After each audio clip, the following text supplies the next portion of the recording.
So today we're going to add another tool in our toolbox to solve quadratic equations. So we are going to be talking about the quadratic formula. This formula is kind of an if all else fails, use this to find solutions, okay? So I've given you the formula. It's x equals negative b plus or minus the square root of b squared minus 4ac all over 2a. It looks very, very confusing and difficult to maneuver, but I'm going to teach you how to do it. So here are the steps. The first thing you need to do is write the equation in standard form, which is ax squared plus bx plus c, and it must equal 0. Then you are going to identify a, b, and c and substitute them into the formula. Then you are going to simplify. So let's look at our first example here. We have x squared plus 2x minus 63 is equal to 0. Your a, in this case, is going to be 1, b is going to be 2, and c is going to be negative 63, so always take the sign with it. So we substitute these values into our formula. So I'm going to have x equals negative b, which is 2, plus or minus the square root of b squared minus 4 times a times c all over 2a. Well, in this case our a is 1. So now we simplify. Negative 2 plus or minus the square root. If you do 2 squared minus 4 times 1 times negative 63, if you punch that all into a calculator, you will get the square root of 256 all over 2. The square root of 256 is in fact 16, so we will get negative 2 plus or minus 16 over 2. So that means that x can equal two things. It can be negative 2 plus 16 over 2, and it can be negative 2 minus 16 over 2. So if it's negative 2 plus 16 over 2, so negative 2 plus 16 is 14 over 2, which is 7. Negative 2 minus 16 is negative 18 over 2 is negative 9. So my solution, and you can write it in set notation, is negative 9 and 7. Let's try another example here. Number 2, I have negative x squared plus 2x is equal to 1. So remember, we need to get it in standard form and set it equal to 0. So I'm going to subtract 1 from both sides here so that I will have this equation. Now identify a, b, and c. So a is negative 1, b is 2, and c is negative 1.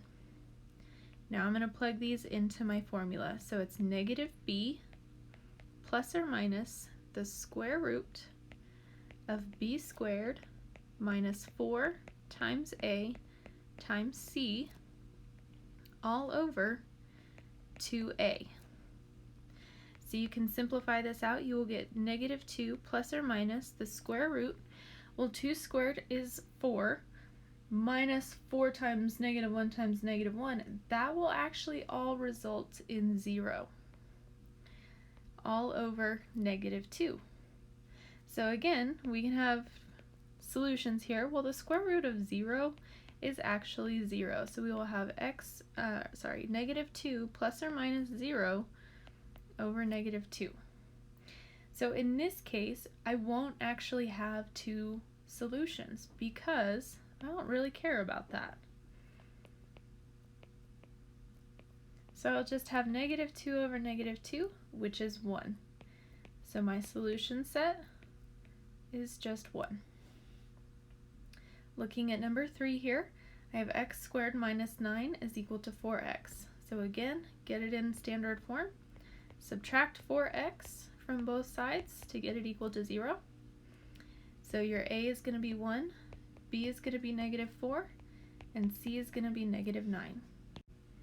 So plug these values into your quadratic formula. So we will have negative b plus or minus the square root of b squared minus 4 times a times c all over 2 times a.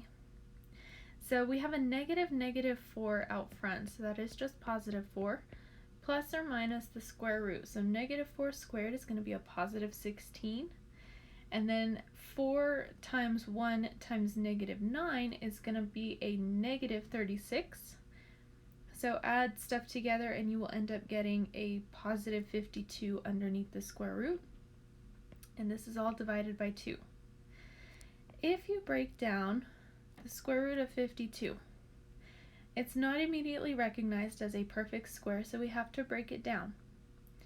So I can break this down into 2 and 26, and then 2 and 13. So there's my pair, and the 13 stays on the inside. So this will simplify to 4 plus or minus 2 square root of 13 all over 2.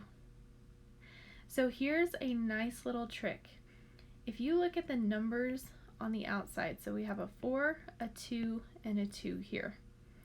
Those are all divisible by 2, so you are going to reduce by 2. So 2 goes into 4 twice, 2 goes into 2 once, and once down here.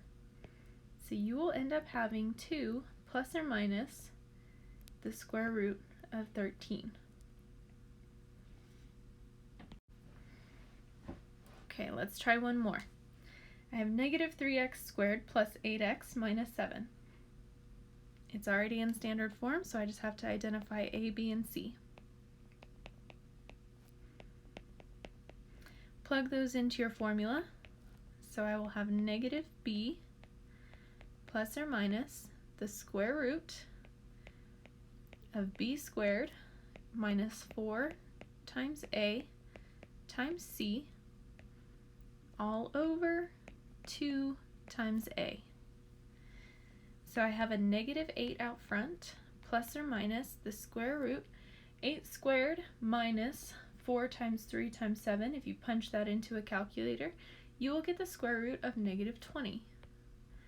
And this is all over negative 6. So the square root of negative 20, it's not a perfect square, so let's break it down. I have a negative, so that comes out as an I. Now I just deal with the square root of 20. So 2 and 10, and then 10 can be broken down into 2 and 5. There's your pair, and the 5 is left over. So this is actually 2i square root of 5. So I will have negative 8 plus or minus 2i times the square root of 5 all over negative 6. Again, look at your numbers on the outside of the square root. So I have a negative 8, a 2, and a negative 6. All of those are divisible by 2. So 2 goes into negative 8, negative 4 times. 2 goes into 2 once. 2 goes into negative 6, negative 3 times. So I will have negative 4 plus or minus, well, 1 times I is just I, all over negative 3. Okay, and so this is your final answer. And this is how you use quadratic formula.